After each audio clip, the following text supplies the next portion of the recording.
My name is Brad Bowling. I'm the president of Code Media Group, and Code Media Group encompasses several different things. We're a media company, so we do podcast, we have the magazine, we do live activations, and then we have a nonprofit. And so, the purpose of the magazine is to highlight and showcase Black people doing incredible things, but the purpose behind it empowers the nonprofit where we're able to impact people at a visceral level, local level, where we donate funds, we donate our time, we donate energy, and we try to emulate for our children the kind of role models that they need to see, so as they come up, they have real live examples of what they want to emulate. So that is the purpose of Code M Magazine. Diversified game. Learn how to start, run, and sustain your business.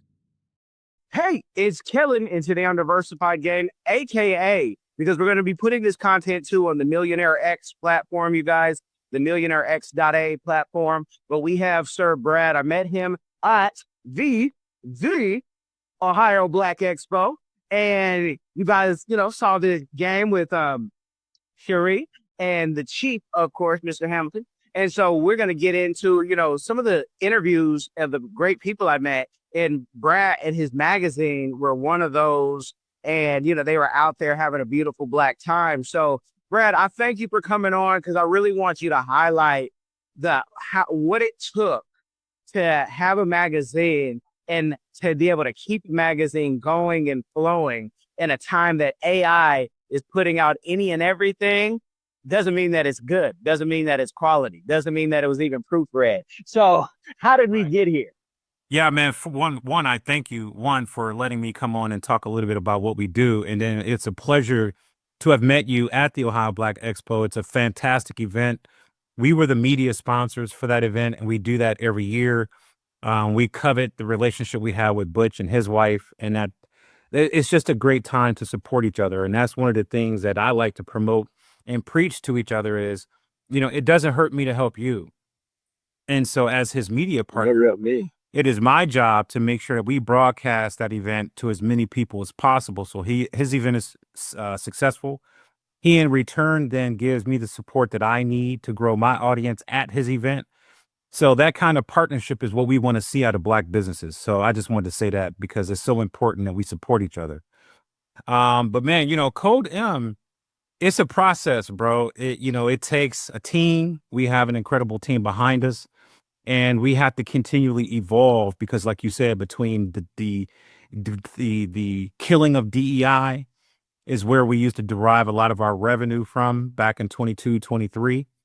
And then the increase in AI, that's a constant competitor because you can go in and you can almost create a magazine in seconds through AI if you want to. Now, is it authentic? Is it genuine? Does it feel real? Well, that's still to be debated, but we know that the possibility is there. And when creating it, and I love how you talk about the partnerships. Were you the first writer? Were you the first editor, the first photographer? Like, how did that come about? Or maybe you had purchased it, from another company. But let people kind of know that starting point, because so many people want to start, they just don't know where to start.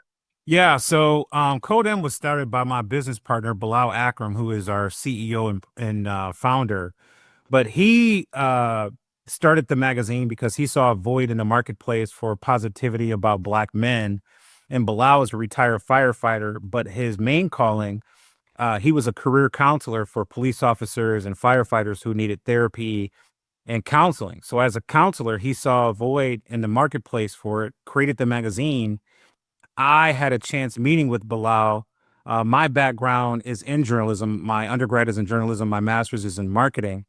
And, as I came on board to consult with him, we formed a partnership because I understood journalism, how to run a magazine. This is the third publication that I've owned. And then my master's being in marketing, I knew how to market the publication. At the time, it was I think a quarterly local publication. And then when I came on board, we took it monthly and then we took it national.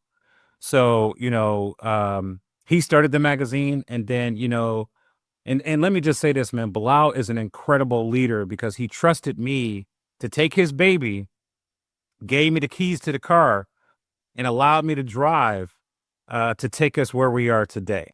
So when the magazine first started, it was a quarterly local publication, but today we're a national magazine. We have over 1,000 readers, or 1 million readers.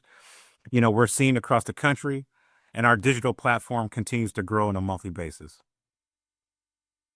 Now, people hear that name Bilal, and it's going to take them back to that 90s and early 2000, the singer. I just want to make sure if things are clear. Is it that Bilal, or is this another Bilal? No, this is a different Bilal. Okay, and I say that because people say, "Oh, he had Bilal backing him. This was easy for him." He had that entertainment money. Like money and entertainment has ever. It might flow to the minority, but it ain't easy, y'all. Especially to keep it. That's why we're in business. But Correct. So when coming in on board with that, what do you think the biggest challenge of having a magazine is in a time of everything is just hot, hot, hot? If you don't have it now, they don't want it later sometimes. So, one of the things that we like to do is we like to educate. And then we also like to give people their 15 minutes. And what you're going to see in Codem is you're going to see people who you ordinarily wouldn't see on, mainstream TV be celebrated in the magazine. So, they're not going to celebrate us. So we have to do it. Right. So you're going to see on the cover people who you ordinarily wouldn't see. And I think that's the popularity of the magazine, is the fact that we put people on the cover you ordinarily wouldn't hear about. We do it in an intuitive way.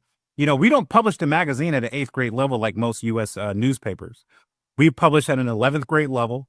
We're not going to ask for permission. We're going to be divisive. We're going to be controversial. We discuss things in the magazine that Black people need to understand. Sometimes we get on them. Sometimes we get on us, but we don't shy away from hot topics. And I like to think that, the content that we put in the magazine is relevant. And I'm going to tell you another thing. We keep the articles somewhere between 1,000 and 1,400 words. So you're not having to read a book when you read Codem magazine. We do understand, 15-second, 5-second reels. Our attention span is harmed. So, we like to keep the articles short and sweet. The magazine is a work of art. Before you read it, your eyes fall in love with it. And so we understand what the task is, and we think we do a very good job at accomplishing the goal of getting people to read the magazine and enjoy it at the same time. You've tried it your way, but you're still in debt. Or maybe you're doing okay, but want to invest smarter, grow faster. 𝐿𝐴 gives you real step-by-step strategies to ditch debt or stack wealth. Stop dreaming and start planning. Visit 𝐿𝐴 today. I want you to be the next millionaire next door. And so this is not the Feds magazine, y'all. This is not Black Gold. This is I told you, I'm an old school magazine. This is how I got my start. And so I love when I see magazines, and I love when I get to talk with owners, which isn't a lot, of magazines to, explore like how things have evolved. Because I believe on your website, 75% of your audience are mobile. And that means your technology game has to stay on point. And with having over 1 million readers, with like 1.4 and moving and grooving, what do you how's that balance go? How is ChatGPT gone where you can hear a story, tell Gina Chat, that's what I call her, Gina Chat, give me a story on this, spew it out. Have you guys had any AI journalists yet, or where are you guys at on the technology? So, interestingly enough, one of our writers is called Cyborg. And so, I think we're the first publication in the country where we actually publish AI articles, where we go in and we'll prompt different topics and we let AI write the article and we'll publish those articles. Now, we publish them as opinion. And you have to become a professional prompter to get the results that you want, because AI is sometimes AI can be limited in its responses because it only gives you one side of the story. It's not balanced. So, you have to become a professional prompter if you want to get the kind of responses that you need to get from AI for the articles to have depth, genuality, and to be, rewarding, right? AI is very limited. I know everybody, the latest thing is AI. AI is very, very limited. And so it takes an incredible prompter to get the kind of results you want out of AI. If you're going to use AI, we do a very good job of using AI to create the cyborg articles that we create. But it still takes human impact. It takes human intellect, conceptualization, passion, the heat of the moment, to interview real people, right? To have real quotations. AI cannot replace that. Ever will AI be able to replace a real human interviewing a real human? Are you a successful entrepreneur or one in training? You've got the vision, but do you have the right partner to build your brand, your team, and your future online and off? At CPRfirm.com, we offer expert consulting, financial guidance, and life coaching because we believe in doing life with our clients. After all, what is it for a man to gain the world and lose his soul? Founded by 𝐬𝐮𝐞𝐭, we help our clients not only succeed, but plan to retire rich. Your business deserves the best. Start building your legacy today at CPRfirm.com. Well, we are AI friendly over here because when things turn to Terminator 1, 2, and 3 and beyond, I'm going to be on the good side. But AI, they say, won't replace us, but it's the people who use AI.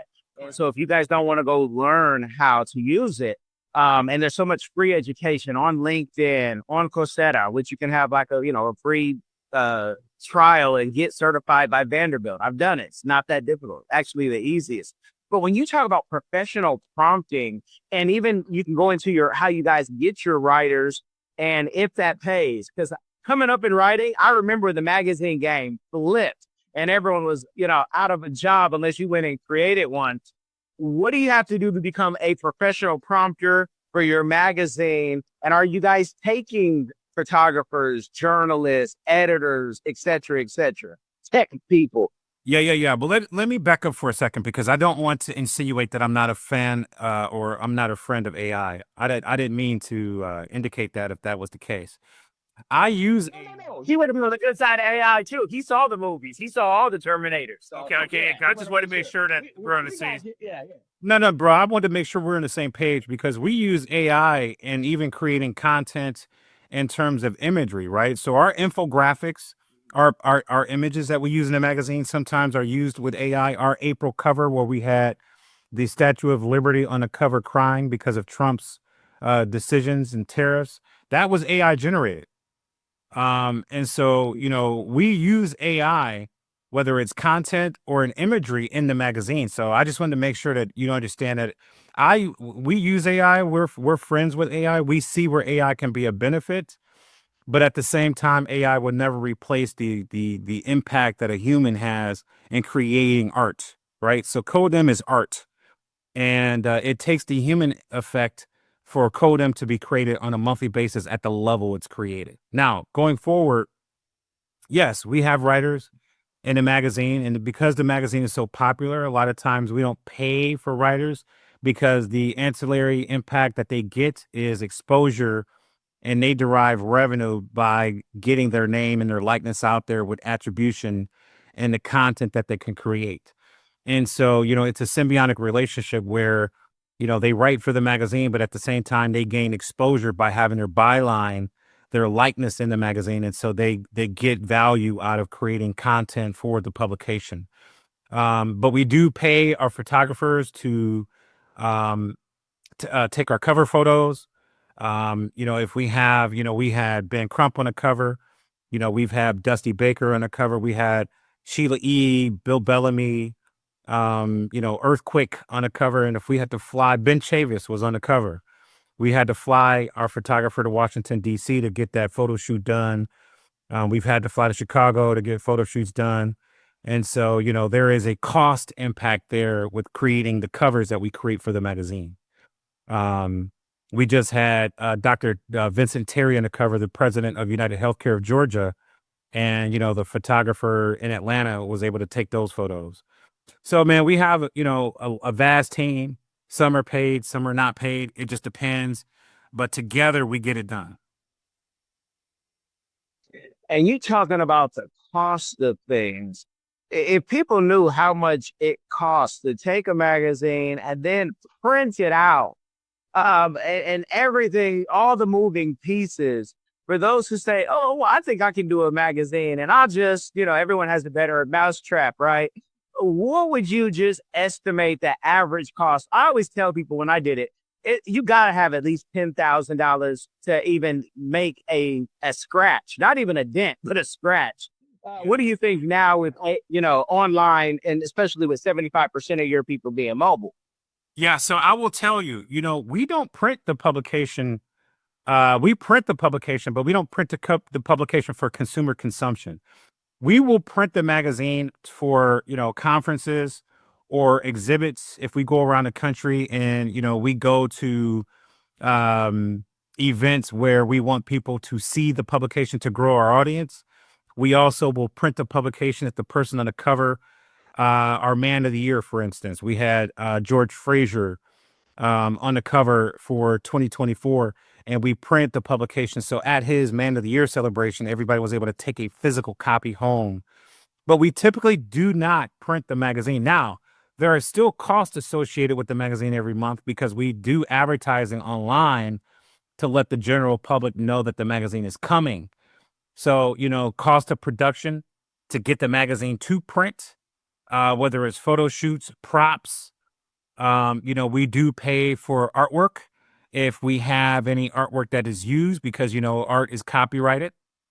So there's a cost associated with getting the magazine to print. The book every month has to be sourced and seasoned. So if you're talking about Donald Trump, you can't just go out and get clip art of Donald Trump. You have to pay to get photos of Donald Trump. So there's a cost associated with that on a monthly basis.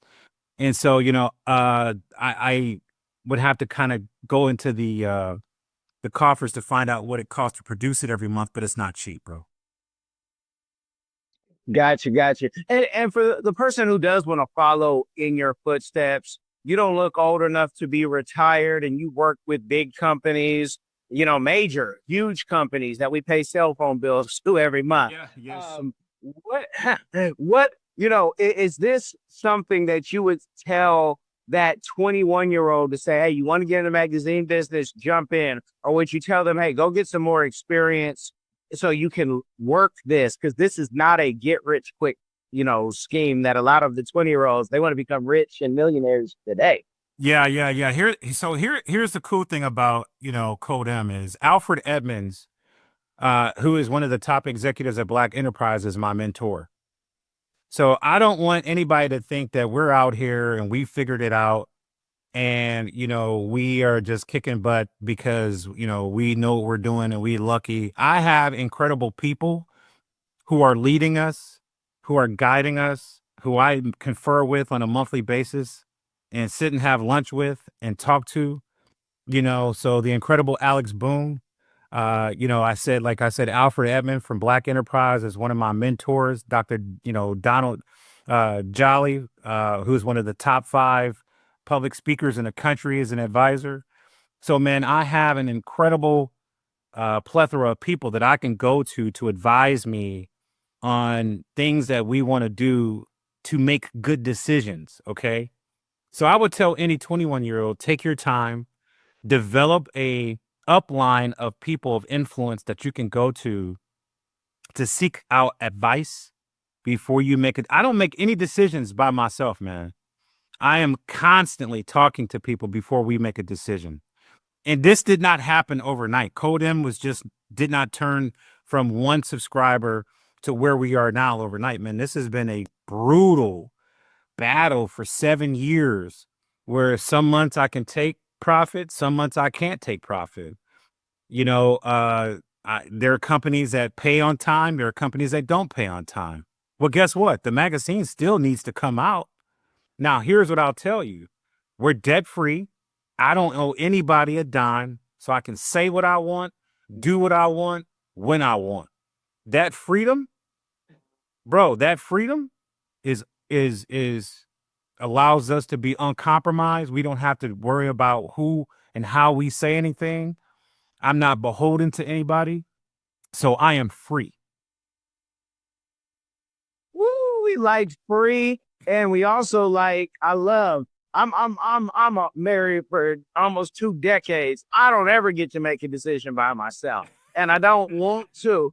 Right. I don't want to at this point. And even like, especially even in business, to have teams and people be able to check you and say, think about that. Things that, a lot of times I think as men, we just gonna go do it. I'm like, well, you ever think about how it's gonna look in 10 years with your daughters and you gotta explain that? Oh man, I'm not at Grambling anymore. Can't do that shoot. So I get it. I get it. And I hope more of you guys listen and hear that, because so many of you are trying to get it out the mud, but you're trying to get it on your own understanding. And you just heard you can't do that. And you keep hearing it with interviews like this.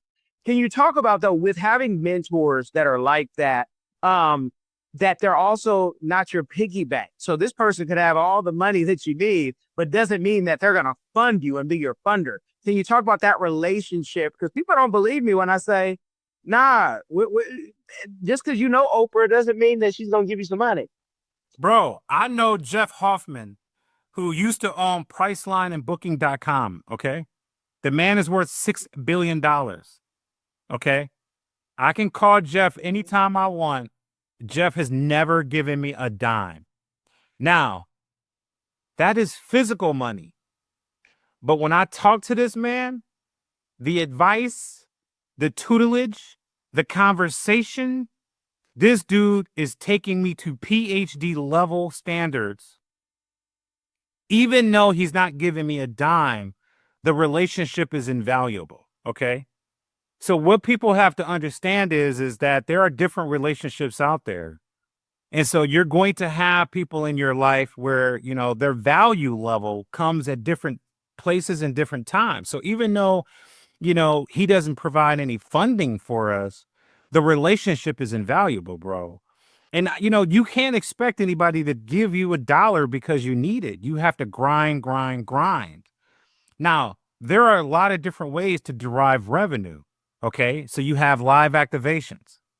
You have subscribers, which we don't charge for subscribers because we want as many eyeballs on a magazine as possible. But, we have paid content. We do marketing for other companies. With my master's Code Media Group, I do marketing for other organizations to derive revenue. So we don't just have a platform where we have the magazine. We actually do marketing for other companies, whether it be logo, rebrands, advertising, conception. We throw live events for other companies. We partner with other companies to throw events. For Juneteenth Day, Amazon called us and asked us to preside over their Juneteenth celebration, where we presented Juneteenth Day to the entire organization. We have different events coming up. We do something in Martha's Vineyard every year. So you have to find different ways to stay relevant, and verticalize your brand, right? So I don't want people to think, because sometimes as Black people, when you talk to us, we got 15 hustles. Well, I do DoorDash. I got my record label. I ride a skateboard for money. I work the pole and I deliver pizzas. Right? You're never going to get rich that way. Yeah. Hey, and then I got an Airbnb. You're never going to get rich that way. But what we've done is we've verticalized one brand, right? So Code has many different revenue streams under the logo, under the brand. So we verticalize our revenue opportunities with Code Media or Code Media Group. That's dope. Could you see your guys' self doing like video, whether it be TV, traditional YouTube shorts, to kind of give a glimpse of the stories that you guys have, and maybe giving some audio to that as well with the video, not just the physical, because you talked about art, and I'm just thinking, like, what is the next steps? Because the Oculus black goggles are here, we all have them, but we don't use them as enough because they're too clinky and they're not comfortable and all that. But where do you see like the future for the media and taking the magazine to other mediums? Bro, do you think I'm done just because I have a magazine? I'm not done, dude. So the goal is to have Code Media Group create films, I'm not stopping until I have an hour show on CNN. Next year, we're having our 𝐶ODEM men's conference in 2026, our first men's conference, which will discuss men's, mental therapy, men's health, our physical health, our psychological health, our financial health. One of the mantras of 𝐶ODEM is that if you're going to save the Black family, you first have to save the Black man. We need to restore the Black man to his rightful position of leader. So then a Black female will come into the fold and say, okay, this 50-50 crap that we're talking about, the arguing, ma'am, and I don't mean to change subjects, but Black women are being so marginalized on the internet right now. We have to save our sisters. So before we can do that, though, we have to save ourselves, right? So that 𝐶ODEM conference that we're going to do in 2026 will allow us to start to have these kinds of conversations where if you're being profiled by the police, if you're being marginalized at work, if at 18 you feel like the world is against you and they villainize you because they only see you as the villain, we need to talk about this, bro. We want to start producing books and content where we talk about, intermittent racism. And intermittent racism is, you wake up in the morning, you go get a cup of coffee at Starbucks, you open the door, the guy don't want you to go in the door, so he closes it in front of you. But then as soon as you go get the cup of coffee, the lady at the counter, she's nice to you. We don't know who likes us and who doesn't like us. What do we do with that mentally on a daily basis when we walk around and never know where racism is coming from and where we're going to have to interact with it? These kinds of things we're going to address at the conference, and we're going to monetize, film, podcasting, and then, we want to have some type of hour show where we take these interviews and we will memorialize them with video. Hello, everyone. Join us on an exciting journey with Explore the World Cameroon. London and Sydney go take you explore Cameroon, the heart of Africa. Experience the vibrant culture, nature, and traditions from Yaoundé market to rainforest adventures. Every page a new discovery. Join the Cameroonian food, music, and wildlife with our explorers. This book na true celebration of Cameroon spirit. Get your copy now. Available on Amazon, Barnes & Noble, and through your library and bookstore near Ingram's Park. Don't miss this adventure. If you know the location, please let it be known what city, state. Will it be Ohio or Going to be, where do you plan on doing it? it will. Okay, it's going to be Cleveland. Yes, sir. Okay. So you guys go to the website and links are going to be in the description. So you get subscribed so you can go to that. Because, you're talking about health and it is so crucial. I mean, I push every chance I get to tell people because I've had family members, close ones, die of prostate cancer. I've had grown Black men that we love say, I don't want to go get my prostate checked. I'll go out, but ain't nobody doing my prostate. I'm not going to do any colonoscopy. I'm just not going to do it. And I know you dealt with real health issues, and I'm not saying, hey, disclose your health stuff, right? So the internet can say, hey, man, can I bother you for something and sell you a service? But can you talk about the health of the Black man and getting these checkups? Because it's like people aren't talking about that enough. We need to be hearing that every day. Yeah, and yes, and we've all gone through health issues. Some due to neglect, some you have no control over. I just went through a bout of health issues where I had no control. I had a bacterial infection and it almost killed me. And so, bro, I'm happy to just be here talking to you today, man, because 2 weeks ago I was fighting for my life with an infection that I don't know where the hell it came from. I don't know how I got it. But they got, they got rid of it, and here I am back working, talking, and I'm happy as can be, man. So, but on the flip side, we need to have, conversations about, the infrastructure of the medical industry where they don't think we feel pain, right? If you take a look at Black females in childbirth, if they go to a regular hospital and they don't go to a Black dweller, where you have a institution working with the mother, infant mortality rates are through the roof. And a lot of times our Black mothers struggle to survive childbirth because the hospital takes too long with the epidural. She's bleeding internally after the child is born, and nobody believes that she's bleeding. So our relationship with the medical industry is horrible. And we have got to have that conversation, because our reluctance to go to the doctor, it's not fake, it's not false, and sometimes it's not our fault. So if we're going to have a conversation of why we're reluctant to go to the doctor, we need to have a real conversation as to why that's happening. And it's because the institutions don't believe us when we say we have pain. Yeah, yeah. And I know that's true, because I'm married to medicine, and have worked in the hospitals myself.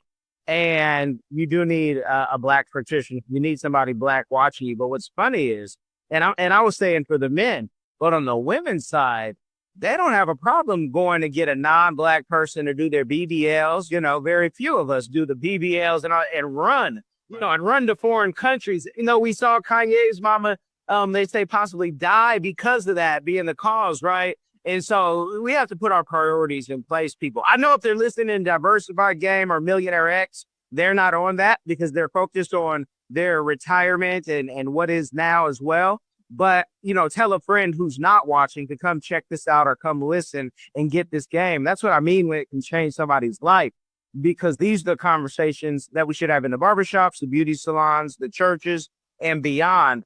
What do you, besides, the success that you've had, what about, and you've hinted on some of it, but please go deeper on the community givebacks that you're doing or that you would like to do in the future? Man, it feels so good to be able to impact people and see the impact that you are having. Even when we write content in a magazine, to see the response that they get from the people giving them accolades for the fact that we've covered them.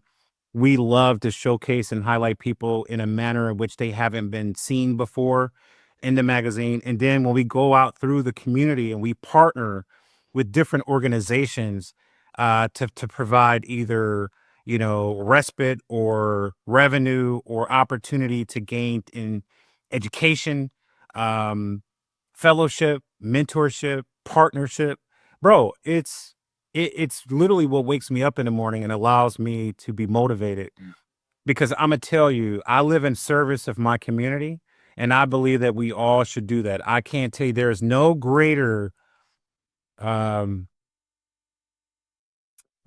I'm struggling to find the words. There's no greater satisfaction than giving back to your community, because it gives me back 10 times what I'm giving to it, bro.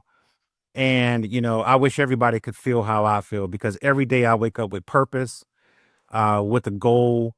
And I'm very lucky to be in a position to be able to be the president of a company like this, where we can provide, the kind of support that we do to our community. Back when Martin Luther King, Jesse Jackson, Benjamin Chavis was coming up, they all belonged to several organizations. And today we belong to no organization. Man, well, you know what?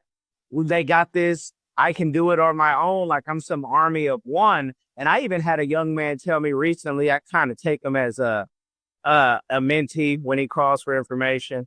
But he had told me, hey, I got some steady work finally in his field. And I'm like, I thought you've been working, because I've tried to give you jobs and people have told me that guy's too busy to hire. And, he's an artist in his form, but it's like these kids feel like they have to make it today to even tell you about their project, right? And what would you tell the young people, especially the young men who, I met another one last week who said, I make $20,000 doing what I do, but I'm going to go in the military next month as enlisted. And I'm like, that doesn't make sense. You make $20,000 and you're going to go into someone that pays you less than $2,000 a month. But again, he's just capping, as the kids say, because they feel like if you think I'm broke, I'm not valid. Like I'm wrapped in even with the dating, right? If you can't pay for everything and my mama, you're broke and you're a buster. But so what would you say to the young man who's trying to get it right, trying to get it together, because he might not have any more encouragement than this conversation right here, outside of this? Well, one of the things that the internet has done for us is that it's made us more connected than ever. I remember, and I don't know how old you are, I'm 54, but when I was growing up, We had the encyclopedia in our house. Remember, the parents used to get the Encyclopedia Britannica, and then you get the update every year. So if you wanted to know something, you went in there, you went across, you looked for E, you grabbed the E down, you went to the page you wanted, and you found out what you needed to know. But today, I literally can speak into my phone and I can become an expert at whatever I want within minutes. But at the same time, the internet has made us more disconnected than ever. So what you're seeing is this latest generation, I want to say from 26 down, they feel like they are disconnected from community. They're disconnected from family, and they're disconnected from any sense of needing support because they feel like, you know what? I could just go on the internet. I've been using the internet to write reports since I was 15. So I really don't need anybody else. So I don't have to rely on anybody else because I can get this done on my own. I don't have to go ask my grandmother what happened in 1948 because it's right there on the internet. I don't have to go to my Uncle Charlie and see how he's doing and spend 10 minutes with him without wanting anything because I don't need to talk to him anymore. And so our kids are disconnected, right? They're connected, but they're disconnected. So the sense that you're talking about, our kids have that problem. My nieces and nephews had that problem. I talk to young people all the time where they don't have a need to have partnership with older people because they feel like they don't need it. So what you're seeing is kids all over the place. I can get this done on my own. And so I don't know what advice you give them because they're a victim of their own culture and their own time. And so, I would love to say to young people, find a mentor, somebody older. When we were growing up, they used to say, find 2 mentors. Go find a book of somebody you can read about, and then go find a live person that you can go under and then let them guide you. When's the last time you heard that advice spit to a young person? No, we used to be told, you talking about the encyclopedia, they used to let you know how much it costs too, because it wasn't cheap. No. You had to have, it wasn't cheap. And we used to be told, when you ask, hey, what does that word mean? Go look it up. And stuff, but I can't spell it. How can I look? But you're going to look for A, and you went back to like the Malcolm, where you had to learn, Malcolm X, I'm talking about, where you had to learn how to read the whole book, all the books. And so now you could be informed. Now they don't have to figure it out the way we did. And it's just silly. Sometimes you laugh and say, why don't you, but I appreciate when they at least ask, because sometimes, like you said, a lot of these kids aren't even asking, but some of the stuff they're asking is so simple. I tell my kids, I say, remember y'all called me old? At least we knew how to figure some stuff out. Y'all don't even, but that's my fault. That's me and my wife's fault because we've made it so easy and convenient. And bro, I preach to my kids, if you're going to come to me with a problem, I need you to already have thought of a possible solution that you've looked up on your own. Then come to me. At least I know that you were solution oriented and you attempted to find out the solution. And then you came to me and we figured it out together. But, young people, man, I feel sometimes, and I'm sure my parents thought that we grew up in the worst times with the NWA and all of that. And I look at my kids today, man, and I look at the lack of culture in music and film. And I look at the lack of, passion. I went to the private screening of Superman last night. Bro, when I tell you there's no heart in these films anymore, and, there's no, there is no even suggestion of an explanation as to how they connect the dots. It's over for some of our art forms, man. And I feel bad for our kids because the era that you and I grew up in, storytelling was an imagination through the roof, right? You knew Star Wars in and out because they took time for character development, story, the plots made sense. Even though it's another world, you immersed yourself in that world. Today, man, it's hodgepodge. It's just crap thrown up at the screen. It's a complete money grab. And man, I feel sorry for our youth because where are they getting genuality? Where are they getting true storytelling? Right? The stories are dying with grandma. Who's calling grandma anymore, man? So we have a problem that we have to address. Amen. Amen. And again, it's our problem to figure out because your government, nobody's gonna come save it. But I mean, with the music and entertainment, the one thing I'll say with the NWAs and you know the groups like that, and there's so many, there was always some type of something you could learn from it. You know, I'm from the Bay Area. When E40 would talk about certain things, he would talk the good, the bad, and the ugly. Jay-Z, the same thing. Reasonable Doubt is a reason not to do crime. If you listen to the whole album all the way through, you know, now what you hear, and you could pick any of the artists, you're like, first of all, you 50 years old, still talking about what?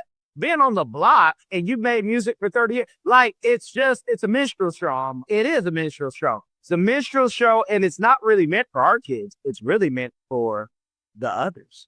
It's meant for suburban white kids. And that tells you a lot because you hear them talking different than what their parents are talking and it's like, what is this country gonna?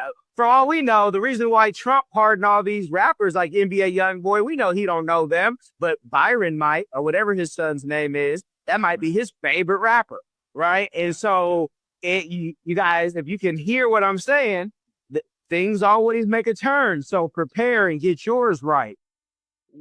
Where do you, in 2026, I think you have you said the conference, but where do you ever see like maybe a tour partnering with a BET that has done edutainment tours? And the founder of edutainment is Groove Live Magazine. Let me just say that. But do you see yourself doing a edutainment tour with a BET or another brand? Anything tickle your fancy right now? You know, I don't know if BET, because it's a white-owned company now, it's not black-owned, so it's not real anymore. But I could see us partnering with an HBCU type organization, maybe doing a college tour. We go to HBCU campuses. Maybe we get on a HBCU broadcast network, something like that. That would be very exciting for me because I think that's real, and I think that puts us in front of our people at a level where we're in front of them on campus, talking about real things, and they're getting to see live production. They're getting to see their favorite entertainers that we pull in and we interview in front of these people. We have people from those campuses get involved with the production of what we're doing. So then they get a professional experience while we're coming to campus. So, man, I would love to see 𝐶𝐽 evolve into something like that, where we're doing, an HBCU tour, and we partner with somebody, whether it be on a commercial level where they're sponsoring us, or partnering with us at a TV level where we go around and we do that. That would be fun. I think that would be beneficial to everybody involved. And, it just would allow our kids to touch and feel broadcasting, TV, production, directing, content, and then real people in their face where they can ask questions to in real time, bro. That would be fantastic. That would. And I'll say this because I can hear somebody say, well, some of the HBCUs have been taken over by others, and it's not always easy to get in the media room. And what they want to teach us is sometimes the older school. And there's a place for all of that. But nothing good is easy, you guys. And if you know something good that's easy, please drop me an email because I'm looking for something that's good and easy. It's going to take work. It's going to take work. I want you to let the people know where to find you because we're going to take some of our conversation offline, you guys. Yeah, we got personal things we got to talk about. But, let the people know where they can find you, the best way to tap in, and give the audience something that they can do for you to help push this movement.